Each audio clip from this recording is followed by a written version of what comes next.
एक शांत मछुआरे की बीवी असल में सबसे खतरनाक समुद्री डाकू निकली। और जब उसके पति को मार दिया गया तो उसने पूरी डाकू सेना को अकेले ही खत्म कर दिया।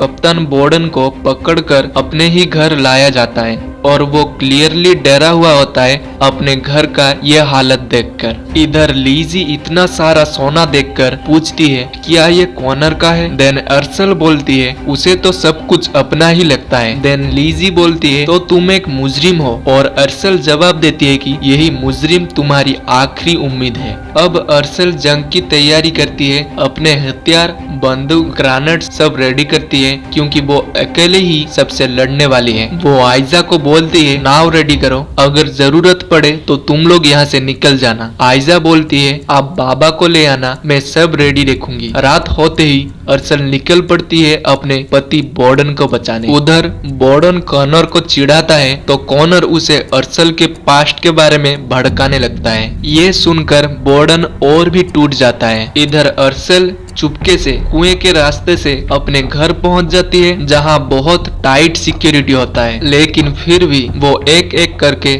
सबको मारते हुए आखिर में बॉर्डन तक पहुंच जाती है। बॉर्डन पूछता है क्या तुम्हारा कॉनर के साथ कुछ था। अर्सल बोलती है कि मेरे पास कोई और ऑप्शन नहीं था। तब तक लुटेरे को पता चल जाता है कि ब्लडी मेरी वापस आ चुकी है। देन अर्सल बॉर्डन को छुड़ा नहीं पाती क्योंकि चाबी कॉनर के पास होता है, और तभी सब लुटेरे अर्सल को घेर लेते हैं। लेकिन अर्सल ने पहले ही जगह जगह पे बॉम्ब्स बिछा के रखे थे और जो भी आगे बढ़ता है वो मर जाता है। फिर अर्सल उन्हें सोना दे देती है, लेकिन कॉनर फिर उसका मजाक उड़ाता है, देखो ब्लडी मेरी एक आम औरत बनकर रह गई। फिर कॉनर बॉर्डन को छोड़ देता है, लेकिन बॉर्डन भागने के बजाय कॉनर से लड़ने लगता है। देन लड़ाई शुरू होता है और आखिर में कॉनर बॉर्डन के सीने में तलवार घुसा देता है। ये देखकर अर्सल मजबूर हो जाती है और खुद को सरेंडर कर देती है, लेकिन फिर भी कॉनर बॉर्डन को मार देता है। और इसी बीच कमांडर अर्सल के पैर में गोली मार देता है जिसे अर्सल घायल हो जाती है। लेकिन आखिरी मोमेंट पर अर्सल एक बड़ा ब्लास्ट करती है और वही कुएं के रास्ते से वापस भाग जाती है। अब क्या अर्सल बदला लेगी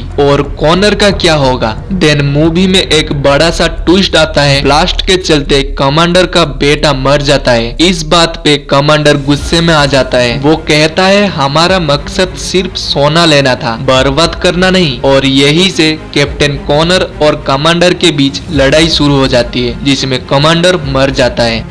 अब कॉनर अपने सभी लुटेरों का हौसला बढ़ाता है। वो एक लेटर दिखाता है, जो भी ब्लडी मेरी को पकड़ेगा उसको बड़ा इनाम मिलेगा या उसके सारे क्राइम माफ हो जाएंगे। अब सबके लिए ये पर्सनल हो चुका था। दूसरी तरफ अर्सल वापस उसी गुफा में लौट आती है, लेकिन इस बार वो बुरी तरह से घायल होती है। देन लीजी उसकी गोली निकालती है और बैंडेज वगैरह करती है और अर्सल धीरे धीरे रिकवर करती है। फिर वो आयजा और लीजी को बताती है कि मैं बॉर्डन को बचा नहीं पाई। ये सुनते ही लीजी और आयजा के अंदर बदले की आग भड़क उठती है। तीनों मिलकर प्लान बनाते हैं। गुफा के अंदर जाल बिछाया जाता है क्योंकि अर्सल जानती थी ये गुफा ही उसकी सबसे बड़ी ताकत है। इधर लुटेरे भी गुफा तक पहुंच जाते हैं और जैसे ही एक लुटेरा स्टीयरिंग घुमाता है, अर्सल ऑलरेडी कवर में थी और एक एक करके लुटेरों को खत्म कर रही थी। दूसरी तरफ लीजी अपनी ट्रैप एक्टिवेट करती है और एक ही बार में कई लुटेरे खत्म हो जाते हैं। अब एंट्री होता है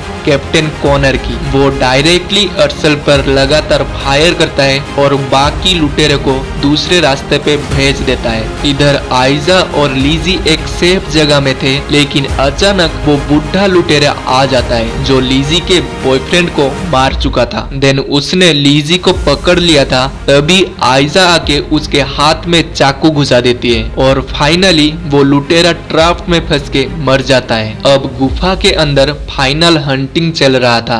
अर्सल अंधेरे का फायदा उठा के एक एक करके सबको खत्म कर देती है और अब सिर्फ एक आदमी बचा था और वो है कॉनर। देन कॉनर गुफा से बाहर पहाड़ी पे आग जला देता है और ये सिग्नल भी हो सकता था या फिर ट्रैप भी। लिजी उस आग को देख के तुरंत वहां पहुंचती है और उसी पहाड़ के ऊपर होता है फाइनल फाइट, अर्सेल वर्सेस कॉनर। दोनों बुरी तरह से घायल हो जाते हैं। अर्सेल जमीन पे गिरी हुई थी, देन कॉनर उसे मारने ही वाला था कि तभी लिजी पीछे से गोली चला देती है। देन कॉनर पूरा हिल जाता है और उसी मोमेंट का फायदा उठा के अर्सेल तलवार से सीधा उसके सीने में घुसा देता है। देन गेम ओवर, फाइट खत्म। लेकिन अर्सेल खुद भी बहुत ही ज्यादा घायल हो चुकी थी और यही अर्सेल लिजी को अपना असली नाम बताती है। वो बोलती है मेरा नाम अर्सेल नहीं बल्कि मेरियम है। और इसी के साथ स्टोरी का एक इमोशनल और पावरफुल हैप्पी एंडिंग होता है।